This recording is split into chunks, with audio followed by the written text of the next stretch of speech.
اللہ تعالیٰ کو بھی پسند آیا۔ قرآن کے اندر آیت ہے اس فیصلے کی، کیا ہے؟ وَدَاوُدَ وَسُلَيْمَانَ إِذْ يَحْكُمَانِ فِي الْحَرْثِ إِذْ نَفَشَتْ فِيهِ غَنَمُ الْقَوْمِ وَكُنَّا لِحُكْمِهِمْ شَاهِدِينَ۔ اور یاد کیجئے داؤد اور سلیمان کو جب کہ وہ کھیت کے معاملے کے اندر فیصلہ کر رہے تھے کہ کچھ لوگوں کی بکریاں اِذْ نَفَشَتْ فِيهِ غَنَمُ الْقَوْمِ، کہ کچھ لوگوں کی بکریاں جو تھی رات کو چر گئی تھی اور اس کھیت کو رون گئی تھی، اور ہم نے ان کے فیصلے میں موجود تھے اور ہم نے اس کا صحیح فیصلہ سلیمان علیہ السلام کو سمجھا دیا۔ بلکہ بعض لوگوں نے ترجمہ کیا وَكُنَّا لِحُكْمِهِمْ شَاهِدِينَ، اور ہم یہ فیصلے کو دیکھ رہے تھے۔ بہرحال اس سے سمجھ میں آتا ہے کہ اللہ رب العزت نے حضرت سلیمان علیہ السلام کو فیصلے کی بھرپور قوت عطا فرمائی تھی۔ اب آگے جا کر بادشاہ بھی بنے، اور بادشاہ بھی آپ کی دعاؤں کا نتیجہ تھا۔ آپ نے دعا کی تھی، حضرت سلیمان نے دعا مانگی تھی، قال رب اغفر لی وہب لی ملکا لا ينبغی لأحد من بعدی انک انت الوہاب۔ قال رب اغفر لی، پہلی دعا، پہلا لفظ کیا ہے؟ پروردگار، سب سے پہلے تو میری بخشش کا فیصلہ فرما دیجیے۔ یہ دیکھو، دوسری دعا یہ مانگی تھی، اور مجھے ایسی بادشاہت عطا فرما لا ينبغی لأحد من بعدی، جو میرے بعد کسی کو بھی میسر نہ ہو، بے شک تو بڑا عطا کرنے والا ہے، انک انت الوہاب، یہ دعا مانگی تھی۔ اب حضرت سلیمان علیہ السلام کی دعا جو یہ تھی، اس طرح کے نہیں کہ میں بہت بڑا بن جاؤں اور اسی طریقے سے میرا نام ہونے لگے، نہیں، حضرت سلیمان علیہ السلام کی جو دعا تھی اللہ کے حضور، وہ دین کے غلبے کے لیے تھی اور خلوص تھا آپ کی دعا میں۔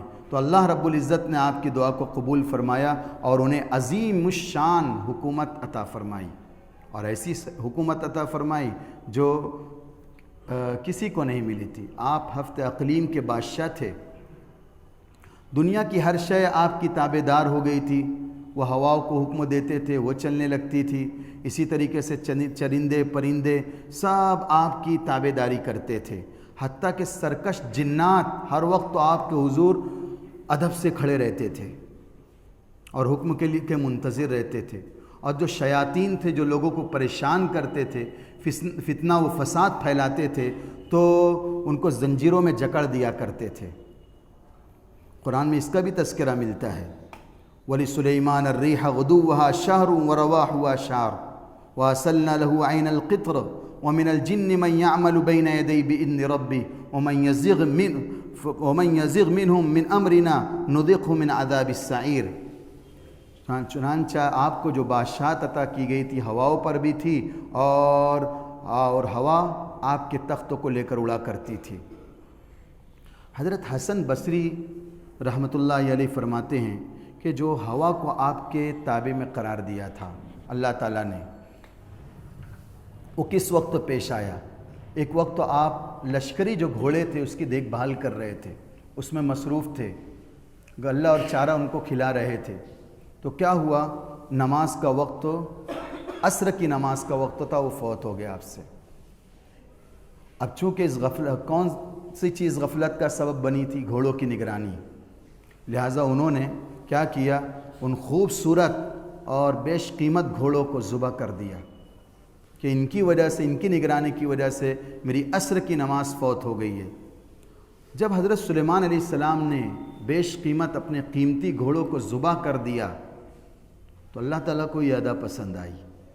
اللہ نے کہا کہ تم ذرا سی غفلت میری یاد سے ہوئی، تم نے اپنی بیش قیمتی چیز کو میرے نام پر قربان کر رہے ہو، دیکھو ہم اس سے بہتر اور تیز رفتار سواری عطا کرتے ہیں۔ اور اللہ تعالیٰ نے آپ کو بہتر اور تیز رفتار سی سواری کون سی عطا کی؟ ہوا کو مسخر کر دیا تھا آپ کے۔ اور یہ حضرت سلیمان علیہ السلام کے ان گھوڑوں کا تذکرہ بھی سورہ صاد کے اندر ملتا ہے، موجود ہے۔ بہرحال یہ حضرت سلیمان علیہ السلام کا تخت تھا، پوری سلطنت کے لوگ اس پر بیٹھا کرتے تھے، اور جدھر حکم ہوتا تھا اور تیز رفتاری کے ساتھ وہ ہوا لے کر اڑتی تھی۔ اور ابن حاتم کی ایک روایت ہے، حضرت سعید ابن جبیر سے نقل کرتے ہیں کہ تخت سلیمانی پر تقریباً 6 لاکھ افراد بیٹھا کرتے تھے اور ان کی کرسیاں لگی ہوئی تھی۔ سب سے پہلے نمبر پر جو ایمان کے اندر بہت مضبوط جو افراد تھے اور معزز جو لوگ تھے وہ پہلے ہوا کرتے تھے۔ ایسے اہل ایمان کا درجہ بدرجہ ایسے کرسیاں لگتی تھی، اور اس کے بعد پیچھے جو کرسیاں لگتی تھی وہ جناتوں کی ہوا کرتی تھی۔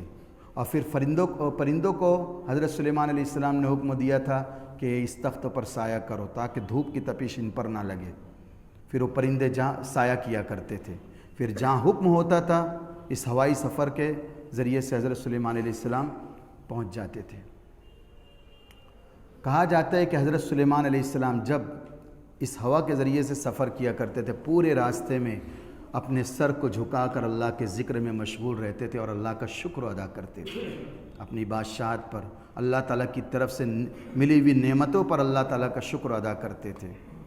اب ایک معجزہ کیا دیا گیا تھا؟ جناتوں کو اور شیاطین کو تابع قرار دیا گیا تھا، آپ کے فرما بردار بنا دیا گیا تھا۔ نوکروں اور چاکروں کی طرح آپ کا حکم بجا لاتے تھے۔ وہ کیا کرتے تھے؟ جب آپ حکم فرماتے تھے تو وہ سمندر کے اندر غوطہ لگاتے تھے اور قیمتی موتیاں اور ہیرے جواہرات چن کر لاتے تھے حضرت سلیمان علیہ السلام کے لیے۔ اور حضرت سلیمان علیہ السلام کو بڑی اونچی اور بلند بالا عمارتیں بنانے کا شوق تھا، تو یہ آپ کی حکم کی تابع داری کرتے ہوئے اور آپ کی پسند کے مطابق وہ عمارتیں بنایا کرتے تھے۔ اور جو سرکش ہوتے تھے ان کو تو سزا دیا کرتے تھے، زنجیروں میں جکڑ دیا کرتے تھے، اور ان کو بھی حکم دیتے تھے کہ یہ جو کام جو کرنے کا حکم دیتے تھے اس کو وہ بجا لاتے تھے، اور جن کو اگر جو نافرمانی کرتے تھے تو فرشتوں کی طرف سے کوڑا بھی لگتا تھا، آگے بتلایا جائے گا۔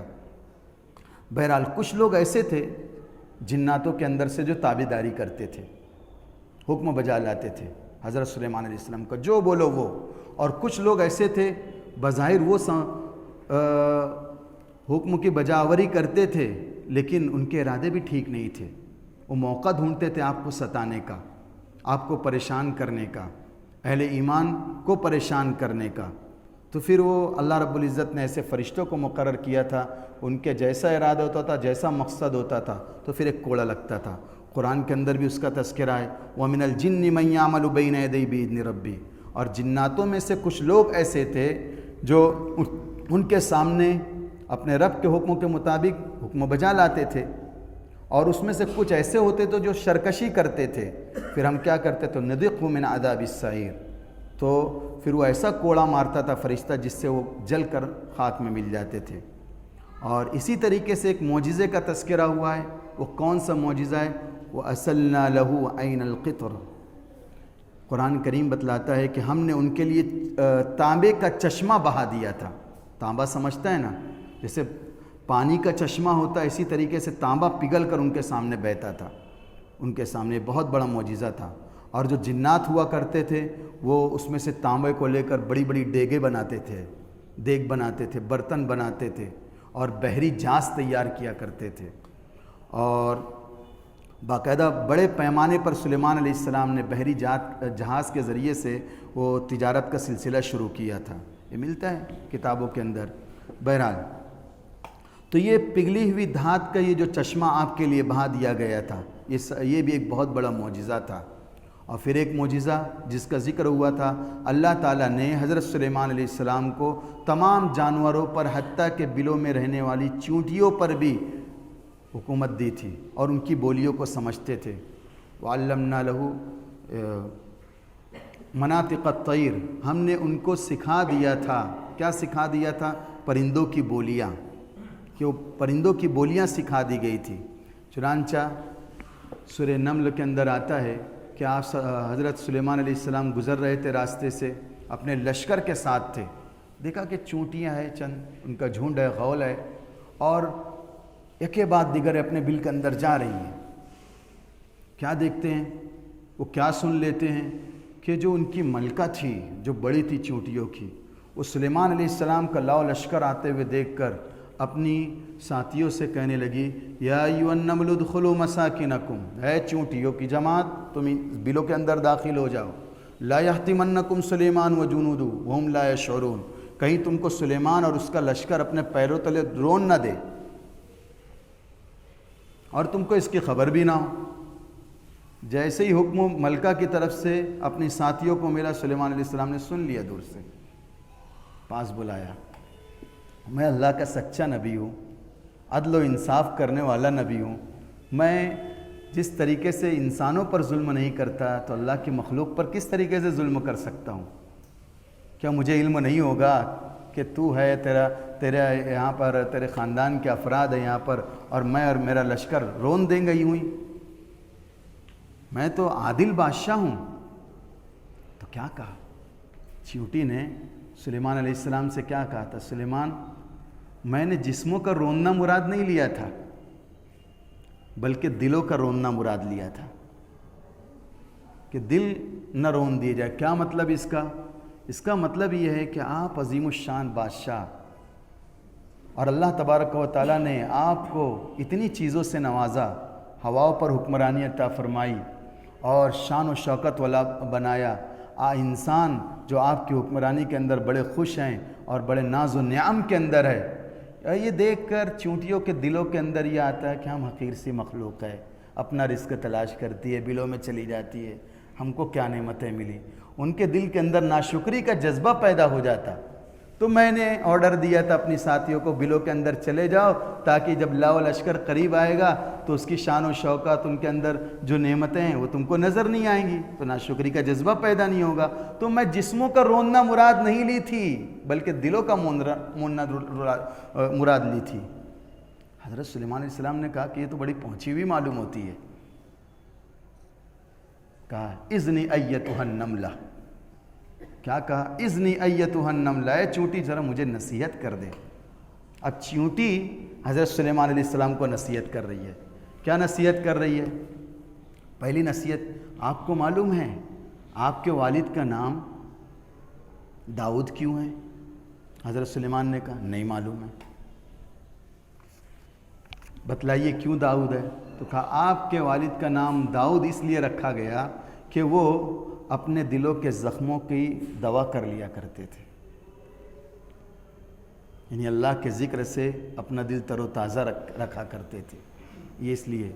اچھا آپ کو معلوم ہے کہ آپ کا نام سلیمان کیوں رکھا گیا؟ نہیں معلوم ہے۔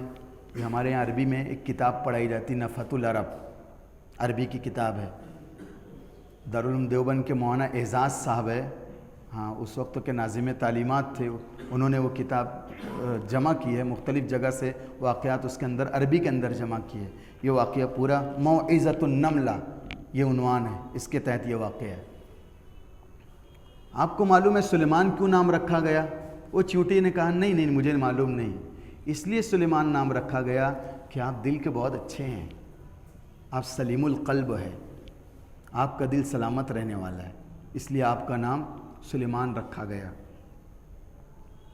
اچھا آپ کو یہ پتہ ہے کہ آپ کے تابع میں ہوا کو کیوں دے دیا گیا؟ نہیں پتہ چیونٹی صاحبہ، نہیں پتہ۔ تو چیونٹی کہتی ہے کہ یہ بتلانے کے لیے یہ دنیا ہوا کے مانند ہے، ہوا کوئی قرار نہیں رہتا ہے، دنیا کو بھی قرار نہیں رہے گا، فنا ہو جائے گی۔ یعنی جیسے ہوا کوئی نظر آنے والی کوئی چیز نہیں ہے، ایک طریقے سے چلتی ہے لیکن ایک جگہ ٹھہرتی نہیں، کبھی یہاں ختم ہوا، اسی طریقے سے دنیا کی بھی فنائیت ہو جائے گی۔ تو یہ دنیا ہوا کے مانند ہے ایک طریقے سے۔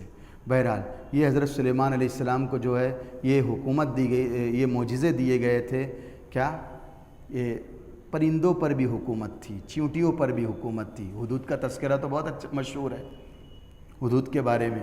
سلیمان علیہ السلام کے زمانے میں حضرت سعدی فرماتے ہیں سلیمان علیہ السلام کے زمانے میں قحط پڑا، پانی کی بہت قلت ہو گئی۔ آپ نے لوگوں کو حکم دیا کہ نماز استسقاء پڑھی جائے گی۔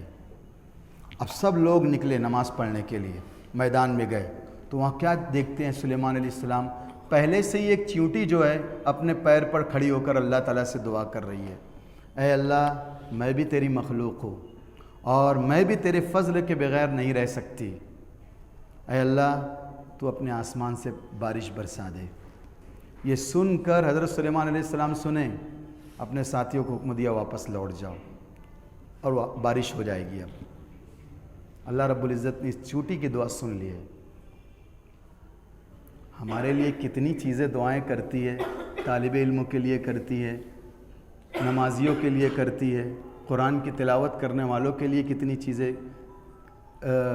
ہمارے لیے دعائیں مغفرت کرتے ہیں، استغفار کرتے ہیں، ہمیں اس کا علم نہیں ہوتا ہے، لیکن ایسے واقعات بتلاتے ہیں کہ ہمارے لیے کتنے وہ اللہ تعالیٰ کے سامنے عاجزانہ درخواست کرتے ہوں گے۔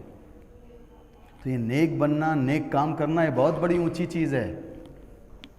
ہم قرآن پڑھتے تو ہمارے قرآن پڑھتے وقت تو فرشتے اترنے لگتے ہیں آسمان سے، تبھی تو دلوں کا سکون ہمارے دلوں کے اندر طاری ہو جاتا ہے، ایک کیفیت سی طاری ہو جاتی ہے، ادب کا ایک مجسمہ بن جاتے ہیں ہم قرآن کے سامنے۔ کیوں بنتے ہیں؟ یہ اللہ کی طرف سے سکینت کا نزول ہوتا ہے۔ جب دین کی باتیں ہوتی ہیں تو دیکھو دل جمعی پیدا ہو جاتی ہے، ذہن کے اندر سکون پیدا ہو جاتا ہے۔ یہ معلوم ہونا چاہیے کہ ہمارے ارد گرد بہت ساری فرشتوں کی جماعت اتر کر آ کر بیٹھ گئی ہے۔ کیوں؟ جب ہم اللہ کا تذکرہ سن رہے ہیں، اللہ کا ذکر سن رہے ہیں، اللہ کی محبت کو اپنے دل کے اندر بسا رہے ہیں، اس کے رسول کی محبت کو اپنی زندگی میں اپنانے کا ہم جذبہ پیدا کر رہے ہیں، تو پھر یہ ہمارے لیے ہدایت کی دعا کرتے ہیں، پرندے چرندے جو بھی ہیں۔ ہاں